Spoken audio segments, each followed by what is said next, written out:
붕당이란 사림이 분열된 것을 의미합니다. 감정적으로 분열된 게 아니고 정치적으로 또는 학문적으로 관점이 달랐기 때문에 분열된 것입니다. 다시 말하자면 사림은 바로 이 성리학이라는 학문을 대단히 숭상을 했었는데요. 성리학이라는 것은 우리나라에서는 특히 인간의 심성을 연구하는 그런 학문이었습니다. 즉 인간의 성품을 올바른 방향으로 이렇게 바꿀 수 있는 방법이 무엇이었을까라는 걸 연구하는 학문이었죠. 인간의 심성은 그 밑바탕에는 가장 기본적인 리나 또는 기가 있다고 봤어요.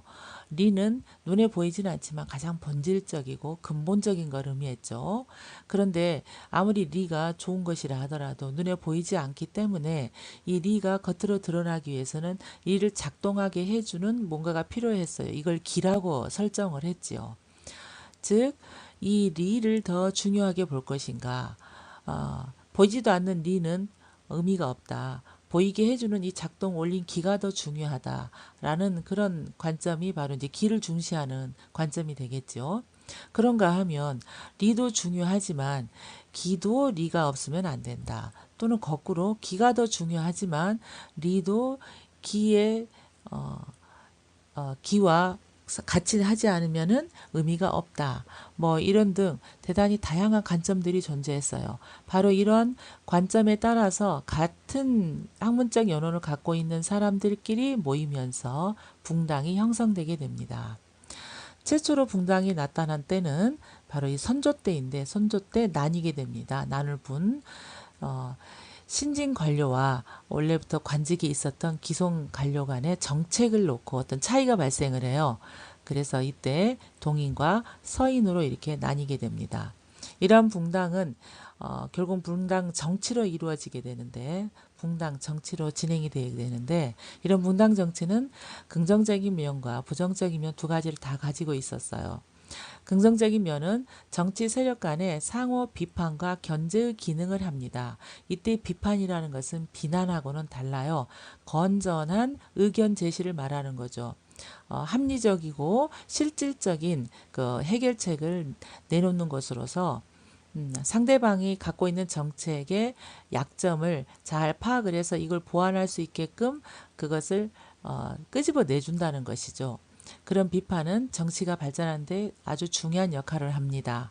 그리고 하나의 당이 독주하는 것을 막는 견제의 기능, 이런 것들이 대단히 긍정적인 면이었죠. 또한 여러 정치 세력들이 진출을 하기 때문에 정치 참여 폭도 대단히 넓어집니다. 그런 반면 부정적인 것은 뭐냐면 이런 건전한 붕당이 한마디로 변질되는 걸 말하지요. 즉 각 붕당이 자신들 당의 이익만을 앞세우게 되는 당연히 이러다 보면은 청렴하고는 거리가 멀어지겠죠. 그리고 또 자신들의 이익을 극대화시키기 위해서 권력을 잡는데 혈안이 되게 됩니다. 즉 권력을 잡기 위한 경쟁이 아주 격화되지요. 그러다 보면 당연히 정치 혼란도 가중되겠지요.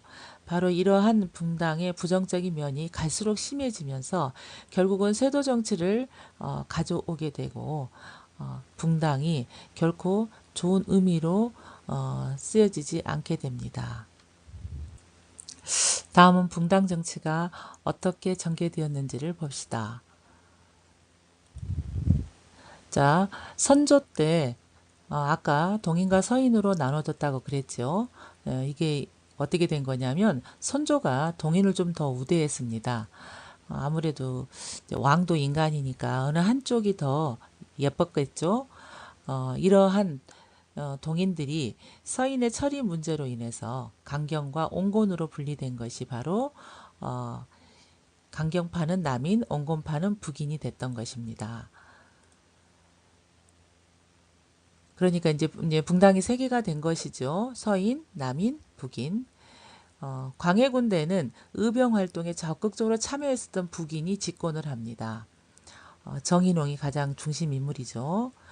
정인홍은 정치 일선에 나서지는 않고 제하에서 영향력을 발휘했고 그 제자들이 광해군을 도와서 임진왜란 이후에 전후 복구 사업을 비롯한 또는 외교 전략, 청과 명가 사이에서 중립외교라는 외교 전략 등 여러 가지 정치 현안에 적극적으로 참여를 했습니다.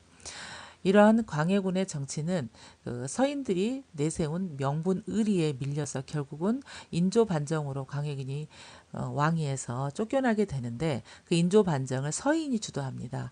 그러면서 북인은 몰락하게 되고 사실상 동인에서는 남인만 남게 됩니다.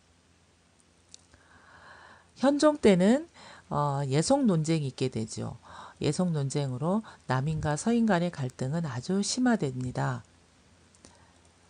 그리고 이러한 붕당 간의 갈등이 숙종대에 가게 되면 황국 정치로 인해서 더 이상 이제 상대 붕당의 존재를 인정하지 않게 되는 그러니까 상대당을 부정하고 상대당을 관직이나 권력에서 완전히 배제시켜버리는 이러한 결과를 가져오게 됩니다.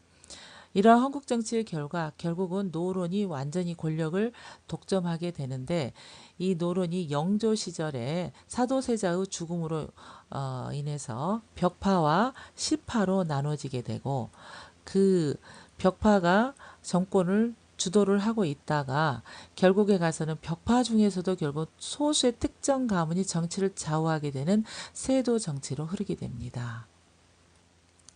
자, 다음 편은 붕당의 변천 과정을 간단하게 표현한 것입니다. 일단 여기를 보면 선조 때 동인과 서인으로 나눠진 게 나오죠. 이제 광해군대를 지나면서 남인과 북인으로 나눠지고요. 그리고 특히 남인과 서인은 현종대를 거치면서 첨예하게 대립을 하게 되지요. 바로 숙종은 바로 이러한 현종대의 대립을 이용해서 황국을 합니다. 이 황국을 했으나 결국에 가서는 남인보다는 서인이 권력을 또 오래 잡지요. 그러다 보니까 서인이 남인을 어떻게 처리할 것인가를 가지고 온건파와 강경파로 나뉘게 돼요. 그 강경파가 노론이 되고 온건파가 소론이 됩니다. 그러면서 크게 우리가 말하는 사색 당파, 즉 남인, 북인, 노론, 소론 이렇게 네 가지 붕당이 형성되게 됩니다. 물론 이 노론은 영조대를 지나면서 시파와 벽파로 나뉘게 되고 바로 그러한 상황에서 세도 정치가 나타나게 됩니다. 이러한 붕당 정치 변질의 속성은 바로 간단합니다. 결국 국가나 백성의 이익보다는 자신의 붕당의 이익이 더 먼저인 그런 걸 말합니다. 붕당 정치가 어떻게 변질되냐면 이런 황국 정치에 의해서 특히 붕당 간의 경제와 균형이 무너집니다. 그러면 결국은 어떻게 되느냐? 하나의 당이 독점을 하게 되지요. 하나의 당이 또 시간이 지남에 따라서 그 속에서도 소수의 가문이 특정 가문이 권력을 독점하는 바로 세도 정치의 출현으로 가게 됩니다. 이렇게 되면 붕당 간의 공존의식이 무너지게 되죠. 같이 더불어 존재하는 것이 아니고 상대당을 없애버리고 나만 존재하겠다. 바로 이렇게 상황이 변질되는 걸 말합니다. 그런데 이러한 일당 독재는 결국 왕권도 약화시킵니다. 왜냐하면 왕이라는 존재는 여러 신하들 간의 의견 조율과 또는 견제 속에서 왕권을 오히려 더 강화시킬 수가 있거든요. 그런데 하나의 당만 권력을 장악하게 되면 무서울 것이 없죠. 왕이. 쉽게 말해서 왕의 말을 듣지를 않는다는 거죠. 그러므로 결국은 왕권도 약화되게 됩니다.